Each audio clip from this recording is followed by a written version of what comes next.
Abidjan, le 2 août 2014. Hier, en début d'après-midi, le président de la République a reçu en audience l'artiste Frédéric Ewi Mewe. Mewe indique être allé féliciter le chef de l'État pour les promesses tenues à travers notamment la réalisation de grands projets d'infrastructures dans tout le pays.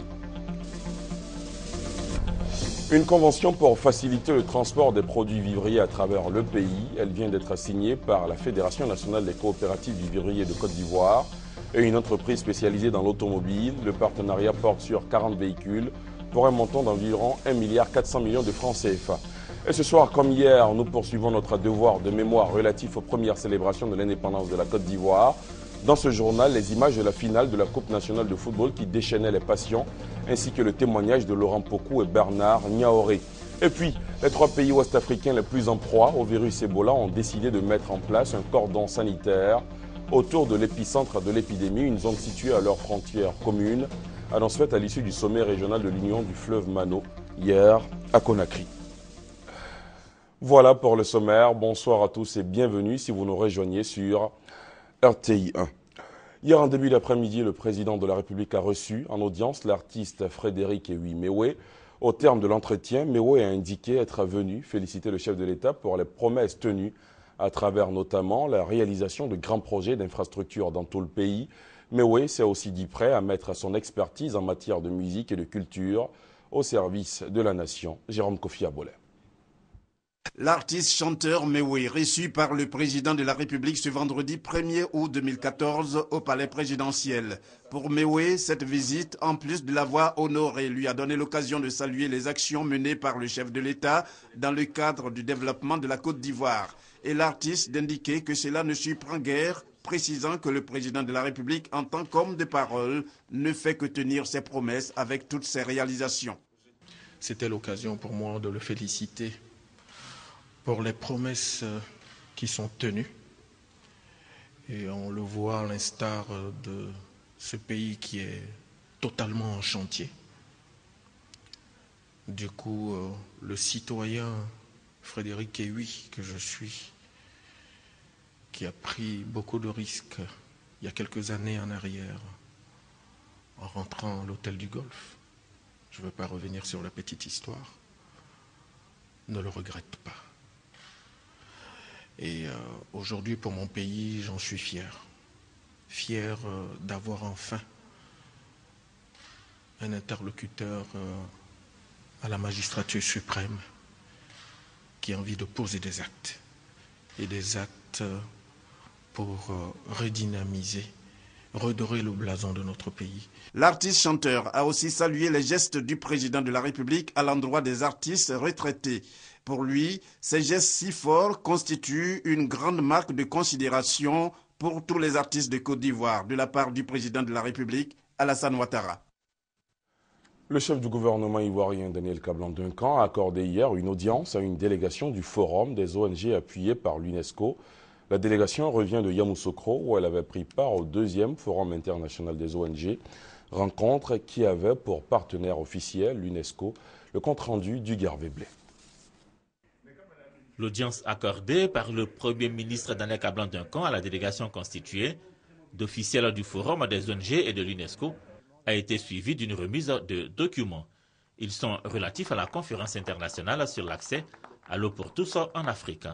Conférence qui vient de s'achever à Yamoussoukro et qui a permis de fixer des priorités pour l'action collective des ONG avec le soutien de l'UNESCO. La société civile, aux côtés d'autres acteurs, aux côtés des Nations Unies, aux côtés des gouvernements, a quelque chose à offrir et nous avons pu en témoigner lors de ces 2 jours de réflexion. Il y a un certain nombre d'actions concrètes qui ont été proposées et à l'horizon du post-2015, alors que les gouvernements, vous en saurez sans doute, débattent de la question des objectifs à définir pour l'après-2015, à la suite des objectifs du millénaire, il est important de considérer des questions telles que l'eau. Nous sommes heureux, dans cette réunion, on nous a indiqué qu'il y avait une centaine d'ONG qui ont participé à la réunion de Yamoussoukro et nous allons faire en sorte que nous puissions les utiliser au mieux sur ce secteur sensible de l'eau qui est source de vie.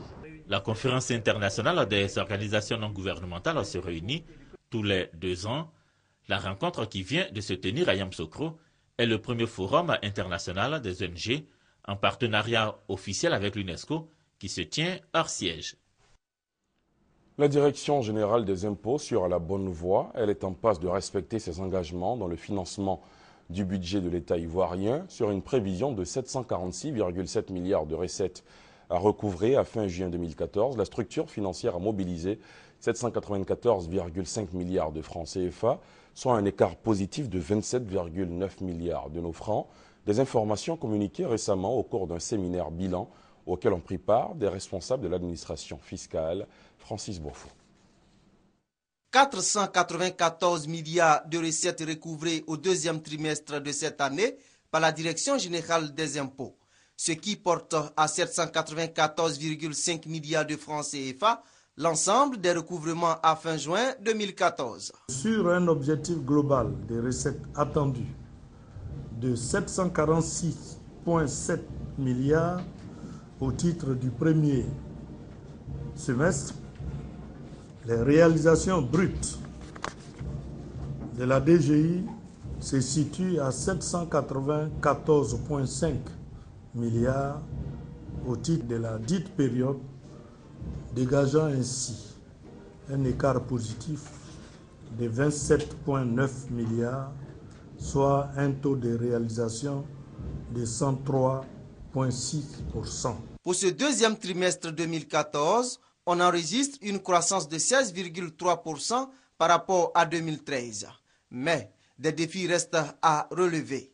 Pour le prochain semestre qui court de juillet à décembre 2014, la Direction générale des impôts attend mobiliser 825,5 milliards de francs CFA au regard de l'objectif annuel de recettes fixé à 1620 milliards de nos francs. Ce séminaire bilan a permis aux responsables de l'administration fiscale d'énumérer les difficultés liées au recouvrement des recettes, de faire des propositions afin d'atteindre l'objectif de 825,5 milliards de francs CFA dans 5 mois. En bref et en image, le ministre de l'Agriculture, du Bétail, de l'Alimentation, de la Pêche maritime et des espaces verts de la région autonome de Catalogne en Espagne était en visite hier et avant-hier ici en Côte d'Ivoire. Le ministre espagnol de l'Agriculture s'est entretenu, vous le voyez sur ces images, avec son homologue ivoirien Mamadou Sangafoua Coulibaly, un tête-à-tête pour renforcer la coopération entre l'Espagne et la Côte d'Ivoire dans le domaine agricole. On en vient à cette convention qui vise à faciliter le transport des produits vivriers à travers le pays. Elle vient d'être signée par la Fédération nationale des coopératives du vivrier de Côte d'Ivoire, FENACOVICI, et une entreprise spécialisée dans l'automobile. Le partenariat porte sur 40 véhicules pour un montant d'environ 1,4 milliard de francs CFA. Les précisions de Mamadou Kwasi. Au quotidien, ce sont des centaines de tonnes de produits vivriers qui périssent dans les champs de production et dans les villages, faute de routes praticables et de coûts élevés de location des véhicules de transport. Des coûts parfois insupportables pour les productrices et les commerçantes. Pour faire face à la question, la Fédération nationale des coopératives de vivriers de Côte d'Ivoire, FENACOVICI, pense avoir trouvé la solution. Elle s'engage aux côtés d'une entreprise d'automobile pour l'acquisition de véhicules de transport. À ce titre, il sera mis à la disposition de la FENACOVICI 41 véhicules neufs, dont 31 camions de 3,5 tonnes et 10 camions de 40 tonnes, le tout d'un montant d'environ 1,4 milliard de francs CFA. Une volonté qui s'est traduite en une signature de convention entre les deux structures. Nos produits vont sortir et le prix que nous passons à tous les matins pour communiquer à la population, ça sera aussi respecté. Aujourd'hui, le programme du président de la République, c'est pour que les Ivoiriens mangent à leur faim. Et il fait l'effort et c'est pourquoi nous nous donnons partout pour que la nourriture soit vraiment à la porte de toute la population ivoirienne. Si nous avons des paysans qui vivent bien de leur travail, de leur production, forcément tout le pays s'en trouve meilleur. Et à ce moment-là, on peut lutter contre la pauvreté. La Fédération nationale des coopératives de vivriers de Côte d'Ivoire, FENACOVICI, a initié plusieurs projets pour la sécurité alimentaire et surtout pour la lutte contre la pauvreté en zone rurale. Il s'agit entre autres de programmes de production à compte saison et une politique de commercialisation et de développement de la production vivrière. Le ministre de l'Agriculture, du Bétail, de l'Alimentation, de la Pêche maritime et des espaces verts de la région autonome de Catalogne en Espagne était en visite en Côte d'Ivoire, je vous l'ai dit tout à l'heure. Vous avez vu les images. Le compte-rendu de notre envoyé spécial vous sera proposé dans nos prochaines éditions. Cérémonie d'investiture des coordinateurs du TRIE, entendez le train ivoirien pour l'émergence du district autonome de Yamoussoukro et de la région du Bélier. Les nouveaux promus s'engagent à vulgariser les valeurs de cette organisation. Un engagement salué par le ministre d'État, ministre de l'Intérieur et de la Sécurité, Ahmed Bakayoko. Le compte-rendu de Kwadio Kwame. Deuxième sortie officielle du train ivoirien pour l'émergence TRIE. Au total, 550 chefs de canton, de villages, de responsables de communautés, d'organisations de jeunes et de femmes se sont donné rendez-vous pour embarquer dans le train de l'émergence. Pour Louis Abonois, député de Brobo, le TRIE repose sur les bases de la fraternité pour le développement de la Côte d'Ivoire. À travers le TRIE, nous invitons, n'est-ce pas, à un nouveau consensus national autour d'Alassane Ouattara en 2015 en vue de l'émergence de notre beau pays, la Côte d'Ivoire, à l'horizon 2020. Au menu de ce rassemblement, l'investiture des coordonnateurs du district de Yamoussoukro et de la région du Bélier. Nous sommes tous d'accord pour le soutien à la candidature unique du président Alassane Ouattara pour que la Côte d'Ivoire retrouve la véritable paix. Nous allons œuvrer à ce que cette mission soit une réussite pour la victoire prochaine de RHDP aux élections de 2015. Le ministre Ahmed Bakayoko a pour sa part félicité le fondateur de TRIE pour son message d'union, de paix et de cohabitation pacifique, socle du développement de la Côte d'Ivoire. Aujourd'hui, on est en train de construire. Le président Bédié et le président Ouattara, ce qu'ils ont fait, c'est une leçon pour nous tous. C'est pour dire qu'il n'y a pas quelque chose qui est plus important que la réconciliation. Eux deux, ils sont entrés dans la cale, ils sont sortis avec le sourire. Dès qu'ils ont fait ça, la Côte d'Ivoire a changé. L'idéal du développement est au-dessus de nos personnes. L'idéal de la prospérité des populations est au-dessus des calculs politiciens. Pour le ministre d'État, ministre de l'Intérieur et de la Sécurité, le nouveau statut des rois et chefs traditionnels assurera leur dignité et leur autonomie. S'agissant du conflit relatif à l'occupation du siège de chef de canton de Yamoussoukro, le ministre a indiqué que les protagonistes se doivent de préserver l'esprit de Yamoussoukro, capitale politique de la Côte d'Ivoire, qui est un bien précieux pour l'Afrique et le monde. Le président du comité d'organisation et le président local du RHDP ont souligné que chaque Ivoirien a sa place dans ce train, avant d'indiquer que la Côte d'Ivoire a ouvert de nouveaux horizons sous l'impulsion du président Alassane Ouattara. Les élus, cadres et opérateurs économiques des régions du Cavali, du Guémon et du Tonkpi, tout à l'ouest du pays, se sont rencontrés hier au plateau. En toile de fond, le développement de la région. La rencontre a enregistré la présence de plusieurs membres du gouvernement, fils et filles de la région. Le point avec Delphine Bla. 2015 se prépare maintenant. Et les régions du Guémon, Cavali et Tonkpi l'ont bien compris.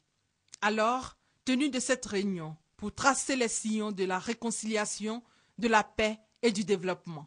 Ils étaient en majorité là, cadres, élus, opérateurs économiques, fils et filles de l'Ouest montagneux.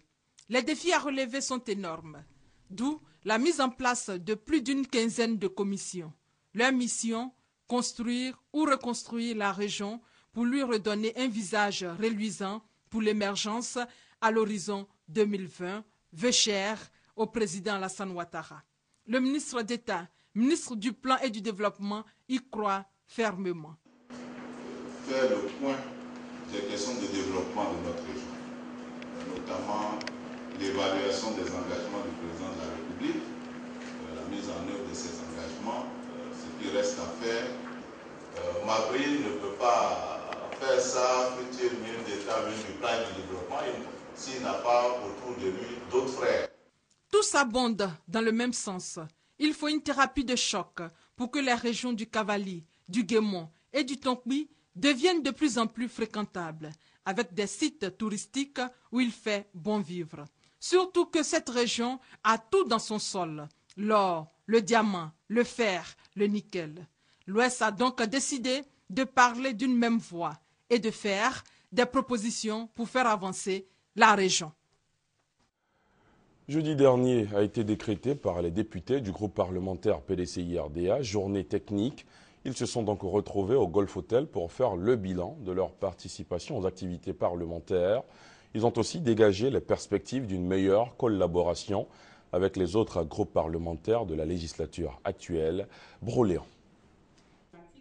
24 heures de réflexion et d'échange sur la contribution du groupe parlementaire PDCI-RDA aux activités de l'Assemblée nationale et les 90 députés du parti sexagénaire se dotent d'un règlement intérieur.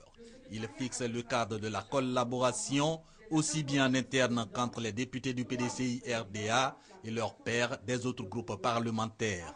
Objectif, convergence des vues, notamment sur les projets de loi. Désormais, nous voulons partir sur de nouvelles bases. Nous n'aurons pas de difficulté à aller voter la loi puisque nous serons en phase avec la direction du parti. Pour expliquer ce recadrage, les députés du PDCI-RDA indiquent que leur groupe parlementaire n'a pas toujours été compris par ses pairs. Et pourtant, précise-t-il, ces positions ne visent qu'à exprimer la démocratie. Pour faire en sorte que même l'exécutif soit à l'aise. Parce que si nous fuyons nos responsabilités, en définitive, de l'extérieur, on croira que le député il ne fait rien pour que le pays avance.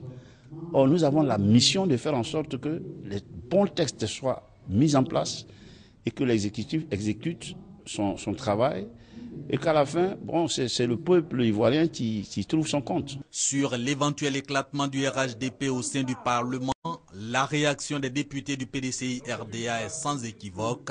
Les positions de notre groupe parlementaire reflèteront toujours et encore l'esprit et la lettre de notre alliance. Le tournoi de football doté du trophée Ado le bâtisseur se prépare activement. Pour la réussite de la compétition, des kits ont été remis par le comité d'organisation au secrétaire général du RDR. La cérémonie s'est déroulée au siège du parti à la rue Le Pic, à Cocody, en Jassoukro. Le tournoi de la consolidation doté du trophée Ado le bâtisseur se précise.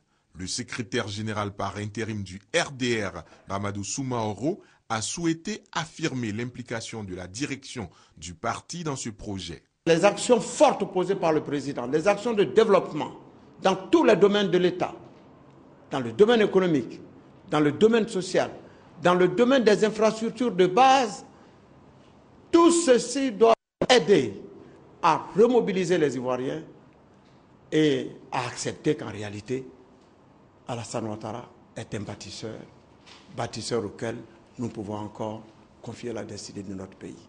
Le ministre Philippe Légré, secrétaire général adjoint du RDR chargé de la mobilisation, de la logistique et du maintien d'ordre, et le coordonnateur du tournoi, Maître Koneche Koumar, en ont profité pour offrir des kits destinés aux personnalités. Il s'agit notamment du président de la République, Alassane Ouattara, et de son épouse, du président Aimé Henri Konan Bédié et son épouse, du président de l'Assemblée nationale, Guillaume Kigbafori Soro, le Premier ministre Daniel Kablan Duncan et d'autres membres du gouvernement. Le lancement du tournoi Ado le bâtisseur est prévu le samedi 16 août 2014 à Gagnoa. Et ce soir, comme hier, nous poursuivons notre devoir de mémoire relatif aux premières célébrations de l'indépendance de la Côte d'Ivoire. Dans 5 jours, précisément le 7 août, jeudi prochain, la Côte d'Ivoire célébrera le 54e anniversaire de son indépendance. Avant ce moment, je vous propose de revisiter les pages du passé aux premières heures de la Côte d'Ivoire indépendante justement. À cette époque-là, la finale de la Coupe nationale de football déchaînait passion et grand intérêt partout dans le pays, notamment dans le milieu sportif. Aujourd'hui, la rédaction de RTI 1 vous fait revivre à ces grands moments à travers le témoignage de 2 grands hommes du football ivoirien, Laurent Pokou, l'homme d'Asmara, et Bernard Niaoré du Pacheco. Leur témoignage est récit dans ce reportage signé Laurent Banga. De 1960 à 1990, les finales de la Coupe nationale de football de Côte d'Ivoire constituaient un grand événement sportif pour le pays, les joueurs et leurs dirigeants. De nos jours, force est de constater que les finales de la Coupe nationale de football sont sans aucun intérêt. L'engouement n'est plus de mise. À quelques heures de la Coupe nationale de football, édition 2014, 2 anciennes gloires du football ivoirien nous replongent dans l'ambiance des belles années passées. 2 jours avant la finale, on disparaissait dans des hôtels inconnus jusqu'à ce que l'heure du match arrive. Nous, on voulait à tout prix gagner le match. Donc, on était tous conscients de la tâche. Et les deux équipes qui doivent s'affronter, si je prends le cas ASEC Africa, pendant toute une semaine, peut-être même qu'on ne met pas les pieds dehors. C'est comme si nous allions un peu au front. Surtout quand il s'agit de l'adversaire comme l'Africa, ou le stade, personne ne veut perdre. Comment les joueurs se comportaient-ils sur le terrain? Le jour du match, on arrive, mais il faut comprendre que vraiment, il y a eu du monde fou. Ces paysans qui attendaient parler de nous au poste radio, et tout ça, qui voulaient nous toucher, qui voulaient nous voir, et qui se sont jamais déplacés pour aller à Abidjan pour nous voir jouer. Une finale de Coupe nationale, c'est plus que même une finale, j'allais dire, de Coupe d'Afrique. Et particulièrement, je parlerai du Stella parce que cette finale, nous l'avons jouée 3 fois.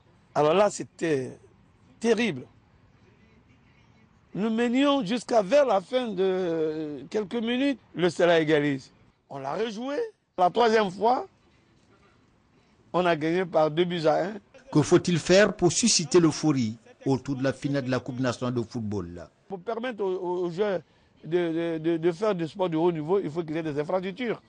Moi, je vais vous dire, on a fait les fêtes tournantes. Il y a un beau stade à Séguéla, il y a un beau stade à Katiola, Biaka Boda, tout ça c'est laissé pour compte. Il faut vraiment des joueurs techniques, des joueurs engagés. En attendant, l'édition 2014 se prépare dans l'indifférence totale. Rares sont les Ivoiriens qui savent que la Coupe nationale aura lieu ce 3 août et quels en sont les finalistes. Et pour fermer ce sujet, je rappelle que la finale de la Coupe nationale édition 2014 aura lieu demain, 3 août, ici à Abidjan. La promotion de la femme, le suivi de la parité hommes et femmes, le respect de la bonne gouvernance, des notions au cœur de l'action du Conseil national de la parité, une organisation non gouvernementale créée en 2012. On en sait un peu plus avec Ami Sissoko et Grace Kando. 5 femmes sur 36 ministres au gouvernement, 25 sur 225 députés, 11 sur 180 maires, une seule femme sur 30 conseillers régionaux. Ces chiffres sont très loin du quota des 30% requis par les protocoles internationaux sur le genre. Le tableau de la promotion de la femme est encore sombre en Côte d'Ivoire. Pour apporter sa pierre à l'édifice, une ONG dénommée le Conseil national du suivi de la parité vient de voir le jour. Elle est dirigée par une pionnière, Sita Koulibaly, première femme ingénieure des TP en Côte d'Ivoire. Nous avons vu récemment la loi sur la famille. Nous avons vu que les femmes elles-mêmes, elles veulent s'en sortir, mais la pauvreté aidant, elles n'arrivent pas. Alors nous nous sommes dit qu'il faut déjà faire prendre conscience à nos jeunes dames et leur donner l'assurance dont elles méritent, qu'elles-mêmes elles sachent qu'elles peuvent faire davantage en nous aidant aussi à les aider. Pour la progression dans le combat pour la parité hommes et femmes, la Fédération des énergies s'impose. Sans la femme, qui représente 51% de la population, ce n'est pas possible d'émerger. À tous ceux qui veulent aller dans le sens du développement de la Côte d'Ivoire, de faire en sorte que la parité homme-femme soit une réalité pour ce pays. Nous sommes en train d'élaborer une loi sur la parité homme-femme. La société civile se mobilise autour de Madame la ministre chargée de la femme. Et nous pensons que bientôt nous aurons cette loi. L'ONG, le Conseil national du suivi de la parité, a mis en place des commissions de sensibilisation, de mobilisation, de formation pour sillonner toute la Côte d'Ivoire en vue de réussir le challenge de la parité hommes et femmes. Je vous le disais en titre, les 3 pays ouest-africains les plus en proie au virus Ebola ont décidé de mettre en place un cordon sanitaire autour de l'épicentre de l'épidémie, une zone située à leur frontière commune. L'annonce a été faite à l'issue du sommet régional de l'Union du fleuve Mano à Conakry. La Sierra Leone, le Libéria et la Guinée ont décidé de se concentrer sur les régions frontalières qui comptent pour plus de 70% de l'épidémie. laissez-nous endiguer sa propagation. C'est le mot d'ordre dans les rues de Monrovia. Le Libéria a déclaré la guerre au virus. Une grande campagne de désinfection a commencé vendredi dans tous les bâtiments publics de la capitale. Au même moment, à Conakry, un sommet réunissait la Sierra Leone, la Guinée et le Libéria. Objectif, lutter ensemble contre l'ennemi Ebola. Pour l'Organisation mondiale de la santé, il faut concentrer les efforts dans une zone à cheval sur les 3 pays.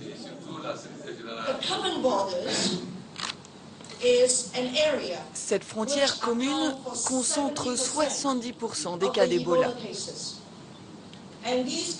Et ces cas se propagent à d'autres villes des 3 pays.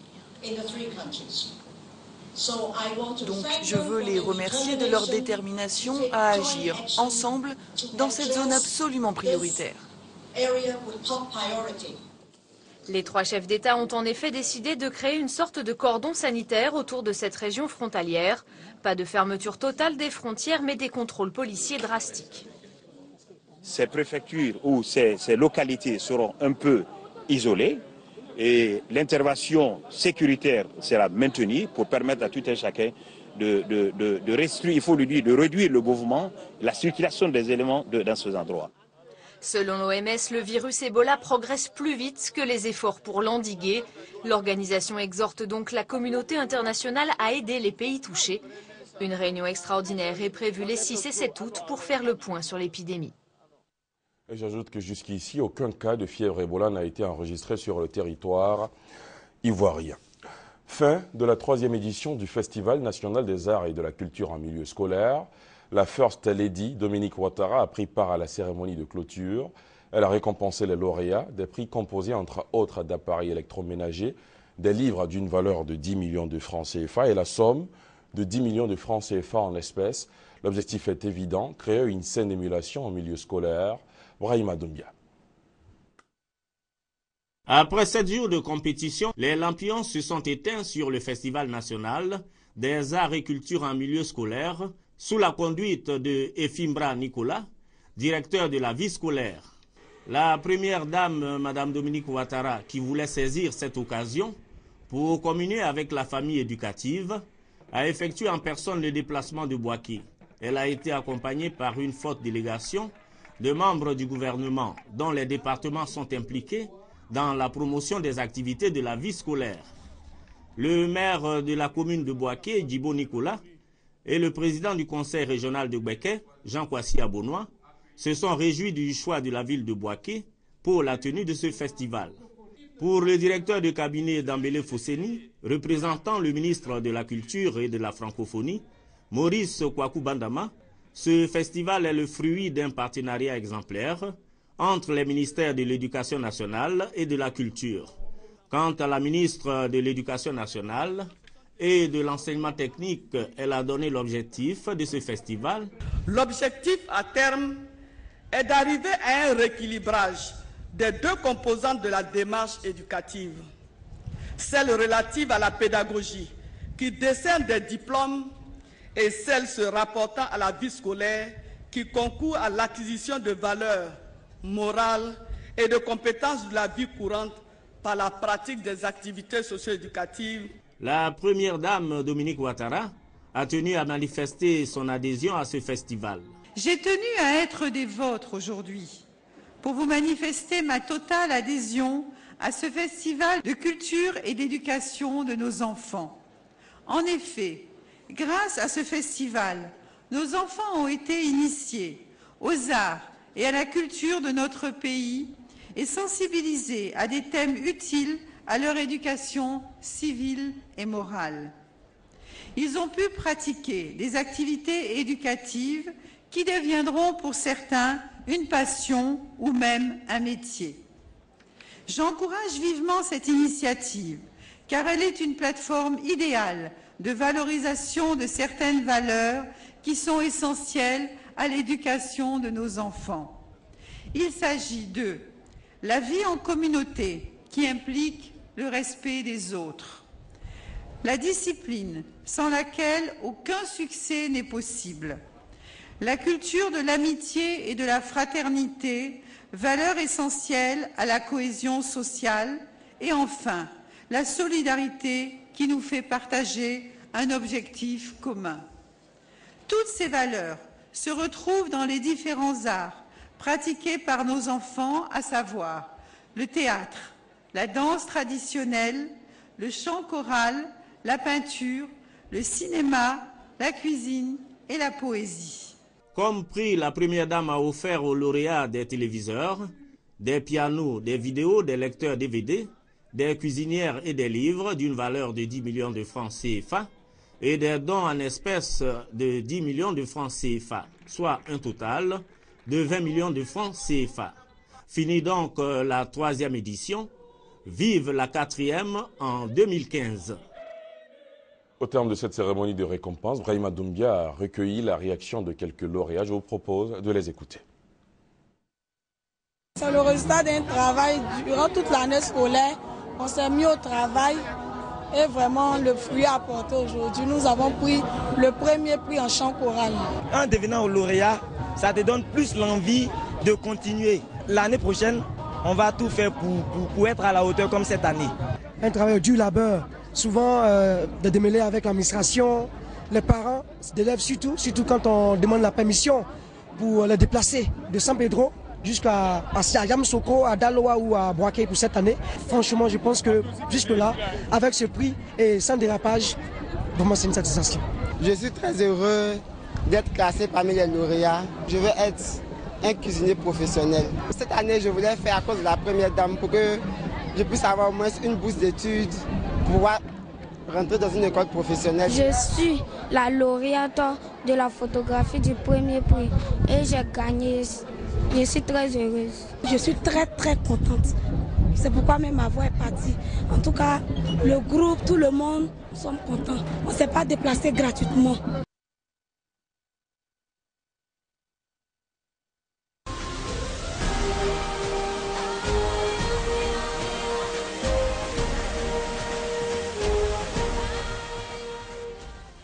Bienvenue dans la page culture et ce soir, coup de projecteur sur cette œuvre, bien comprendre le mécanisme de la TVA et des taxes indirectes en Côte d'Ivoire. C'est une œuvre écrite par Norosoti Adama Fofana, administrateur des services financiers. Il est notre invité. Alors, monsieur Norosoti, bonsoir. Bonsoir, monsieur Diarasouba. On aura l'occasion d'échanger avec vous, mais avant, nous allons suivre la présentation de cette œuvre qui constitue une occasion de bien comprendre le mécanisme de la TVA et des taxes indirectes en Côte d'Ivoire. C'est le livre donc écrit par vous. Dans cette œuvre, vous rendez plus accessible la notion de taxe à valeur ajoutée TVA que le grand public peine à comprendre en y apportant un éclairage nouveau, surtout sur le système de perception des impôts et même du droit fiscal. On suit cet élément de Sita Soro et Francis Boifo. La taxe sur la valeur ajoutée, TVA. On en parle à la maison, dans les bureaux, les magasins, les marchés et les grandes surfaces sans savoir exactement ce qu'elle renferme. Pour comprendre les contours de la TVA qui représente 20% des recettes fiscales en Côte d'Ivoire, Norosoti Fofana a écrit cette œuvre intitulée « Bien comprendre le mécanisme de la TVA et des taxes indirectes ». En 327 pages, l'auteur apporte un éclairage nouveau dans la compréhension du système de perception des impôts et sur le droit fiscal. Il vise surtout à sensibiliser le monde économique et les praticiens à la bonne utilisation de la taxe sur la valeur ajoutée. S'inspirant des modules de formation dispensés aux futurs agents des impôts de l'École nationale d'administration ENA, cet administrateur des services financiers explore les tests régissant la TVA ivoirienne et les autres taxes indirectes afin de les rendre accessibles au public. Dans cette œuvre, bien comprendre le mécanisme de la TVA et des taxes indirectes en Côte d'Ivoire, l'étude s'étend particulièrement à toutes les articulations de la TVA et en décrit toutes les composantes, notamment la détermination de la taxe exigible, la taxe déductible, le calcul de la taxe à payer, les régimes d'imposition et bien d'autres. L'expert en fiscalité va plus loin en expliquant l'ensemble des taxes indirectes, les opérations visées, les taux applicables ainsi que les opérateurs concernés par cette longue et complexe chaîne. Bien comprendre le mécanisme de la TVA et des taxes indirectes en Côte d'Ivoire est le deuxième livre sur la TVA, après celui paru il y a environ 25 ans. Norosoti Adama Fofana, bonsoir. Bonsoir. Vous êtes administrateur des services financiers. Quelle est l'histoire de la TVA? Comment elle est née? Merci de me recevoir. L'histoire de la TVA est une histoire passionnante. Elle est passionnante parce que la TVA est venue bouleverser la philosophie qui existait en matière d'imposition. En ce sens que, si vous regardez les impôts, par nature, les impôts frappent un revenu. Quand on parle d'impôts sur les salaires, ce sont les salaires qui sont visés, donc les salariés. Quand on parle d'impôts fonciers, ce sont les propriétaires fonciers qui sont concernés, et donc c'est eux qui vont payer l'impôt foncier. Quand on parle d'impôt sur le bénéfice, c'est les chefs d'entreprise, etc. Donc la TVA est venue bouleverser cette assertion, de sorte que l'impôt ne va plus viser que le capital, mais aussi la consommation. Et donc avec la TVA, l'impôt est dû par le consommateur. Mais l'État va choisir un redevable légal donc, pour collecter cet impôt. Et la TVA est née dans sa première version en 1920, juste après la Première Guerre mondiale, parce que la TVA, c'est un impôt dit rentable. Donc c'est un impôt qui est appelé à financer en masse donc une économie. Après la guerre, l'Europe avait besoin de se reconstruire, notamment la France, où est née la TVA. Donc on a créé la première formule qui était la taxe générale sur les affaires. Ainsi de suite jusqu'en 1954, où est née la TVA actuelle, donc la TVA dite moderne. D'accord. Tout à l'heure, vous avez lâché l'expression, la TVA est dite l'impôt du consommateur. Comment le consommateur paye-t-il cet impôt? Alors, quel est le mécanisme? C'est ce mécanisme que nous décrivons dans le livre et il était important que nous expliquions ce mécanisme. La TVA, c'est l'impôt du consommateur. C'est le consommateur, en achetant un bien manufacturier dans le commerce, qui paye cette taxe. Mais comme l'État ne peut pas dire à chaque consommateur, lorsque vous achetez un bien, venez verser au trésor l'impôt, l'État va désigner l'opérateur économique qui va être le redevable légal. Donc, celui à qui on va verser la taxe, à charge pour l'opérateur, par période, en fonction du régime d'imposition, de reverser cette taxe. Et donc, c'est un mécanisme qui est mis en place pour collecter auprès des consommateurs la taxe et la faire reverser par des opérateurs, donc des professionnels. En cela, la TVA concerne aussi bien la population, parce que c'est la population qui paye, que les professionnels qui doivent appliquer le mécanisme mis en place pour garantir la neutralité de cette TVA. Et quel est le rôle des entreprises dans ce mécanisme? Alors, le rôle, comme je viens de le dire, le rôle c'est de collecter auprès donc, des consommateurs. Alors, le mécanisme prévoit qu'on collecte et qu'on reverse sans que ce soit une charge pour l'entreprise. Il est important que les entreprises le comprennent et donc qu'elles n'aient pas peur de la TVA. Et une TVA bien appliquée est neutre pour l'entreprise. Comment cela va se traduire? Alors, moi, je suis un grossiste. Pour vendre, j'achète chez l'industriel. L'industriel va me facturer de la TVA. Moi, à mon tour, quand je vais vendre au demi-grossiste, je vais lui facturer de la TVA. Donc, toute la chaîne va supporter la TVA. Mais elle va payer par fractionnement parce que chaque professionnel dispose de ce qui est fondamental en TVA, dispose donc d'un droit à déduction. C'est une autorisation de se rembourser la TVA supportée chez son fournisseur sur la TVA qu'on collecte auprès de ses clients. Donc, il va avoir un paiement fractionné à chaque stade donc, de la distribution, de sorte qu'au final, c'est seul le consommateur qui va supporter la taxe et toute la chaîne donc, de distribution va se rembourser les TVA supportés en amont.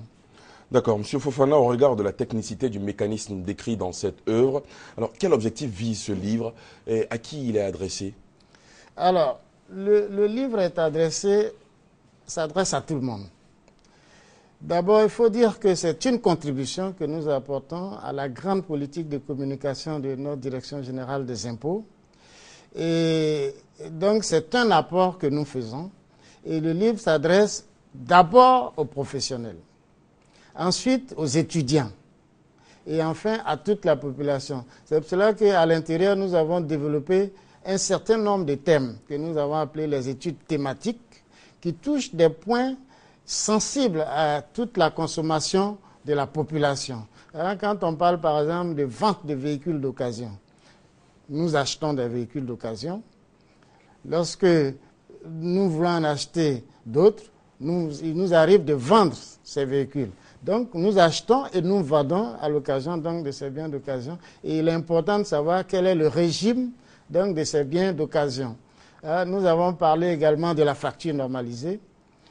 Toute la population a été informée à un moment donné, depuis 2005, de l'existence de cette facture. Nous revenons là-dessus pour bien en expliquer les mécanismes, etc.